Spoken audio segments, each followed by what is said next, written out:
Okay, so this is a tutorial that I had in this 3D Studio Max Khalil Murdoch's Autodesk 2018 Complete Reference Guide. I ran into quite a few problems with the garment maker. And due to that, I had to watch a few other YouTube videos to figure this out. So when making the garment maker, or clothes with the garment maker or whatnot, you have to copy whatever line pattern you make. It has to be perfectly symmetrical, 1. 2, you have to copy the, for instance, you have to make your copy in the same window that you designed the lines in. Otherwise, it doesn't work. Next thing is, you have to attach the two of them together. And then you can add the garment maker. Or else you get an error that says down here in status, spline connected in more than 2 points or something like that. Took me forever to figure out what that error was. So once that's done,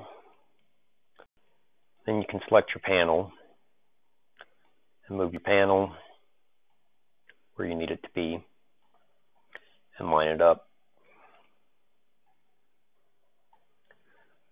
Make sure that you rotate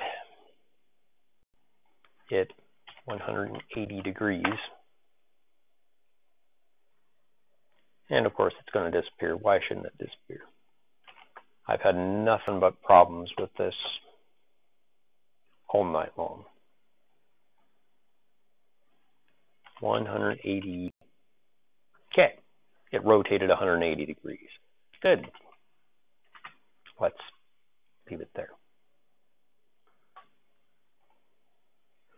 Now that that's rotated, let's see if we can get the rest of this thing to work. And if not, well, kind of done with it at this point. I've been doing the steps correctly multiple times, and just keeps running into an error. And I know it's correctly because I looked it up online. So like, I can't select this back panel for whatever reason. Don't know why. Or maybe it is. Okay, so it is selected, but it's just not showing that it's selected. Wonderful. I don't want that side one. Why is it selecting the entire...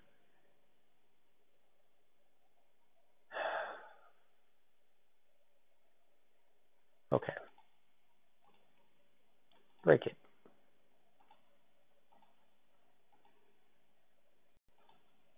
Oh my goodness, I have had so many issues with this tonight. It is not even funny. Not even beginning to be funny. Select vertices. Select this one. Break it. Which means I'm going to have to break this one as well. Okay. Matter of fact, you're supposed to break them all, so let's just break them all. They're all broken. Okay. I shouldn't have even allowed the garment maker to go if the spline is like that. Be sure to uncheck your vertex, go to garment maker, move the panel.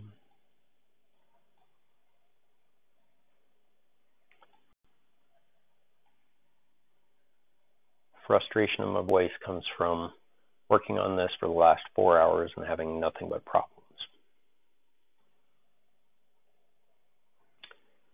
Okay, I'm going to rotate it. Not move it, rotate it. Stupid program.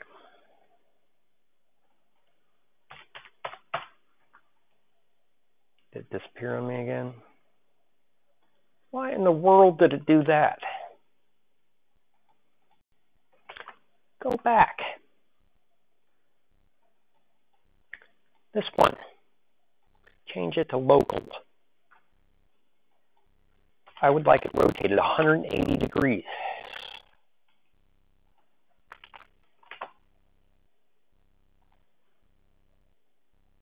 Back to view.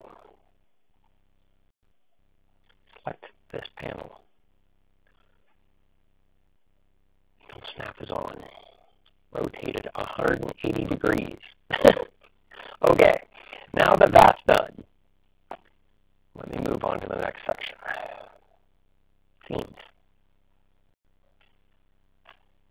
See if maybe I can get this thing to line up, do what it's supposed to do now. Type an individual. All right, we're one step closer. Create a scene.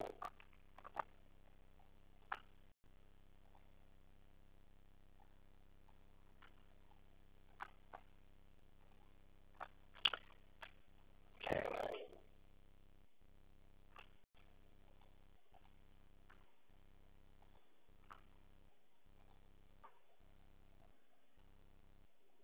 The reason why I'm making scenes on the top right here, well, actually, I probably shouldn't do that.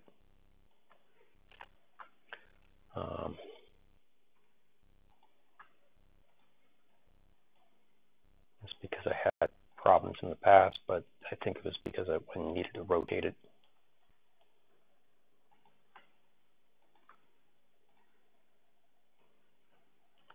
Garment Maker, according to other videos that I watched, was super easy process, and it seems like a relatively easy process unless the computer decides to give you problems. I've watched several YouTube videos, and I've been doing it correctly the entire time, and the program just doesn't want to work with me tonight. So hopefully this simulation will work. Hopefully I'll be able to call this section done. So after that's done, you will add a cloth modifier. Go to Object Properties. The dress is going to be a cloth and it's going to be a cotton. Then you need to add objects, and the model was provided by the tutorial book. So that's why it looks the way it does. After all those object properties are in there, skin, spheres, all as collision objects, dresses, cloth object, and it needs to be set to preset. Then you'll click Simulate Local. And as you can tell, the seams on this are not lining up. But hey, at least the dress is actually showing up on the back. So that's positive. So then you go down, uncheck the Use Sewing Springs, Simulate Local again. It should fix it. And it did. Good. And the dress is now modeled. So when you render it, it shows it as being on the model. And that is how you use the Garment Maker. And with that, I'm going to go ahead and save this file as number 3. And then I'm going to load up the other scene where I've already done the clothing. Well, yeah. And if I did it in a previous video, then I'll edit it out. But if not, then well. Okay, open.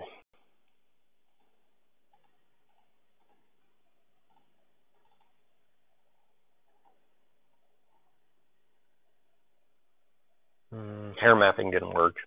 I was trying something else that the book said, and just didn't work at all.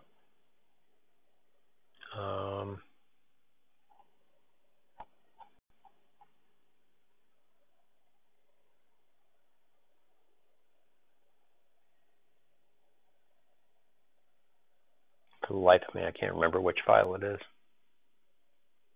Which is why you're supposed to name them all individually. Cloth 4. Okay. actually day 9, but I'm just going to do it with this. I've already simulated this. I've already created an animation, I believe, with it.